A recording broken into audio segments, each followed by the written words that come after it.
Hello class समस्त को पिला स्वागत जनाऊँ गोटे नुआ भिड नहीं आसी बर्तमान देखा जे प्रथम समाप्ति सूचक 2025 जोड़ा अर्धवार्षिक परीक्षा साहित्य पेपर षष्ठ श्रेणी बर्तमान जो मैंने पिला जानी ना जो से सांग मान सहित सेयार करनब से जाणिजे निश्चित रूप से षष्ठ ठारू दशम श्रेणी समस्त परीक्षा गुड़िकर जितिय सब विषय अर्धवार्षिक परीक्षार पेपर गुड़िक मिल समस्ते कौन करे जड़े सांग मान सहित भाई भाई मान सहित तो आसी जा पिला जो मैंने षष्ठ श्रेणी बर्तमान से परीक्षा पेपर डिस्कसन करवा 1 नंबर समस्त नंबर गुड़िक प्रश्न सहित उत्तर आम डिस्कसन करवा।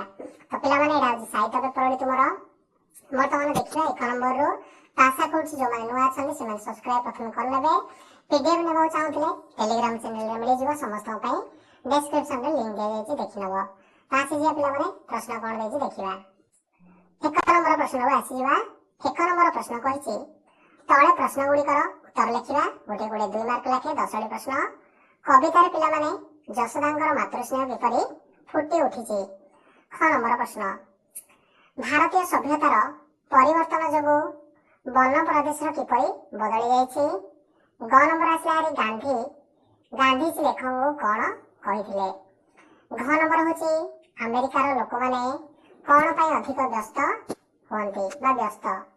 नेक्स्ट आसी भरी ओ नंबर कौन देछि ना ओ नंबर पिला माने अछि जेपरि कि श्रीकृष्ण निदर उठिबा परे मां यशोदा कौन करिवे बोली कहउछंती। 6 नंबर आसी हरी मॉर्गन काहेकि लेखकंक पाखरे क्षमा मागिले। तापर प्रश्न आसी भारी वन बाणी को काहेकि भारतर बाणी बोली कहा जायछि। 6 नंबर प्रश्न तापर आसीबो ज नंबर देछि मेघमाळ किपरि भाबरे जल वर्षा करे। झ नंबर आसला हरी वर्षा ऋतु को सकल ऋतुर सार बोली कवि काहेकि कहछंती। तो नेक्स्ट क्वेश्चन आसला हरी कोन 9 नंबर क्वेश्चन आसला हरी गरीब बालकटीर वेशभूषा किपरि थिला। तो संपूर्ण जो 10टी क्वेश्चन कहली संपूर्ण गोटे गोटे क्वेश्चन रा समस्त उत्तर गुड़िक प्रथम देखिनेबा कोन आसी रे गोटे गोटे देखिबा। 1 नंबर करू उत्तर समस्ते समस्ते सुनब कही नौ लिखि नब समस्ते भल भाव नोट करनब जो मैंने जानी ना से सांग मान सहित समस्ते सेयार करन पिला माने मेघमाळ माने किपरि भाबरे जल वर्षा कले। उत्तर हो महाशून्य रे जेतेबेले मेघ माने बिजुली और घड़घड़ी शब्द सहित मिलित हले परे परे परे परे भीषण शब्द करी मेघमाळ माने वर्षा कले। तो लिखिने समस्ते 1 नंबर कर उत्तर समस्त पई लिखिने आसी। खडा होजी पिला माने वर्षा ऋतु को सकल ऋतु बोली कहा जायछि कारण हला जे वर्षा ऋतु रे पृथ्वी पृष्ठ रे शस्य भरपूर होई थाए।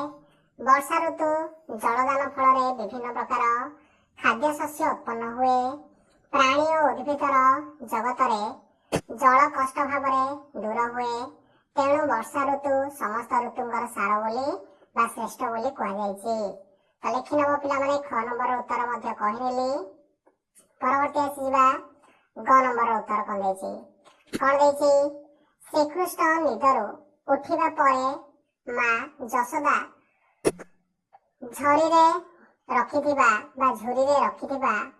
सुगंध युक्त जल रे तांकर श्री मुख को धोई देबे। तापरे तांको कदली लहुणी मिश्रित गोटिका अधम खंड एवं सर प्रभृति खुआइबे बोली कहिसंती। तो अति सुंदर भाव लिखा जायछि। ग नंबर समस्त लिखि नब। घ नंबर को आसी भारी कौन थिला। तो उत्तर हो घ नंबर पिला माने मां यशोदा श्रीकृष्णଙ୍କର उठिबा विलंब होइथिबारु देखि खूब कण श्रद्धा रे तांकर उठिबा मात्रे सुगंध युक्त जल रे मुह धुआई स्वादिष्ट खाद्यर खुआइबार लोभ देखाउछंती। तो गोचारण निमंते जेतेबेले घिया अन्न संगे नेबा कथा मध्य कहउछंती। तो आउ कोन कहिसंती ताहा सहित श्रीकृष्णଙ୍କର शरीरर परिश्रम कथा मने पकाई निजे यशोदा कोन कहउछंती चिंतित होइछंती। तो एपरि भाबरे उक्त कवितारे यशोदांकर अनाबिल मातृस्नेह चित्रत फुटी उठिछि।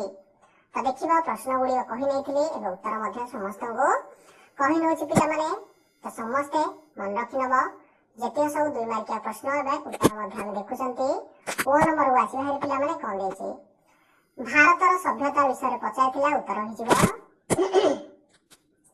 ସଭ୍ୟତାର ପରିବର୍ତ୍ତନ ଯୋଗୁଁ ସଭ୍ୟତା ଓ ଚିନ୍ତାର ଗତି କେତେକ ପରିମାଣରେ ବ୍ୟହିତ ଭାବରେ ପରିବର୍ତ୍ତନ ହୋଇଛି। ଯେପରି ଏବେ ଆଉ ଋଷିଆଶ୍ରମ ଦେଖିବାକୁ ମିଳୁନାହିଁ କିମ୍ବା ଶତ ଶତ ସତ୍କଣ ଶିଷ୍ୟଙ୍କର ବୈଦ୍ୟଧ୍ୱନି ବନ ପ୍ରଦେଶରେ ମୁଖରିତ ହେଉନାହିଁ। ତ ଯେପରିକି ଆମେ ଦେଖିଥିଲେ ପ୍ରଶ୍ନ, ତା ସହିତ ଉତ୍ତର ମଧ୍ୟ। 6 ନମ୍ବରକୁ ଆସିବା ହେରି ପିଲାମାନେ ଉତ୍ତର। ଆଜି ପୂର୍ବ କାଳରେ ଋଷି ଆଶ୍ରମରେ ନଥିଲେ ଓ ଶିଷ୍ୟମାନଙ୍କର ବେଦଧ୍ୱନିରେ ବନ ପ୍ରଦେଶ କଣ ହେଉଥିଲା? ମୁଖରିତ ହେଉନଥିଲା।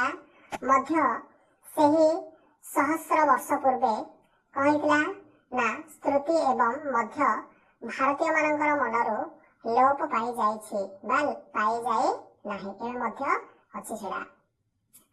ପରବର୍ତ୍ତୀ ଆସିଯିବା ଉତ୍ତରକୁ କଣ ଦେଇଛି ନା ଗାନ୍ଧିଜୀ ଲେଖକଙ୍କୁ କଣ କହିଥିଲେ? ନିଶ୍ଚିତ ରୂପରେ ନା ଜନତାର ତାପ୍ତକୁ ସମ୍ଭାଳି ନ ପାରି ଲେଖକ ମହାତ୍ମା ଗାନ୍ଧୀଙ୍କର ପିଠି ଆଡକୁ ଠେଲି ହୋଇଯାଇଥିଲେ। ଗାନ୍ଧିଜୀ ଏପରି ଅବସ୍ଥାରେ ତାଙ୍କ ଆଡକୁ ଚାହିଁ ଟିକେ ହସି ଦେଇ ହିନ୍ଦୀରେ କହିଥିଲେ, ଆରେ ପିଲା, ତୁ ନିଜକୁ ନିଜେ ସମ୍ଭାଳି ପାରୁନାହୁଁ, ମୋତେ ସମ୍ଭାଳିବୁ କିପରି?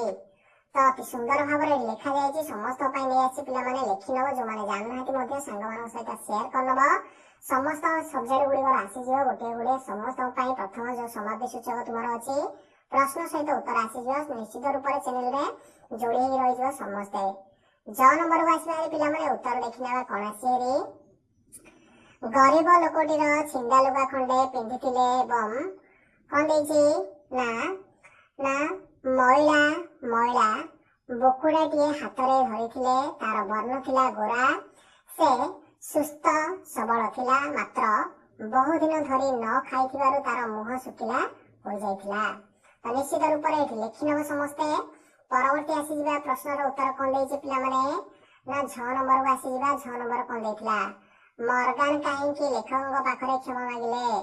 ନା ଲେଖକ ମର୍ଗାନଙ୍କ ପାଖକୁ ଯିବା ବେଳକୁ ତାଙ୍କର କଣ ହେଇଯାଇଥିଲା? ହାତ ଗୁଡିକ କାଦୁଅ ହୋଇଯାଇଥିଲା, ଯାହା ଫଳରେ କି ସେ ଲେଖକ ସହିତ କରମର୍ଦ୍ଦନ କରିପାରି ନଥିଲେ କହି ସେ କ୍ଷମା ମାଗିଥିଲେ। ଲେଖିନେବ ସମସ୍ତେ। ପରବର୍ତ୍ତୀ 9 ନମ୍ବରକୁ ଆସ ହେରି। 9 ନମ୍ବର ଯୋଉ କହିଥିଲା ପ୍ରଶ୍ନଟି, ଆମେରିକାର ଲୋକେ କଣ ପାଇଁ ଅଧିକ ବ୍ୟସ୍ତ?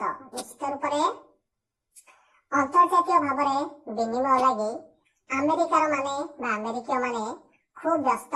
ଯେପରିକି ବିଶ୍ୱ ଶାନ୍ତନ ଓ ବିଶ୍ୱ ମୈତ୍ରୀ ପାଇଁ ସେମାନେ ଖୁବ ବ୍ୟାକୁଳ।